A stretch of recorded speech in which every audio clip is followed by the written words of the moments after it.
Hi everyone, in front of me I've got Samsung Galaxy A06 and let me share with you how to soft reset this device.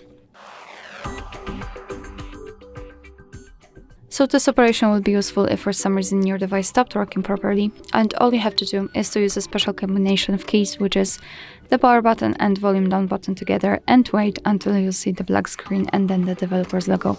So let me try to do it. Let me press both of those buttons, just like that, and keep pressing. Of course, we've got this restart option, but let's pretend that we cannot tap on it and keep pressing the buttons.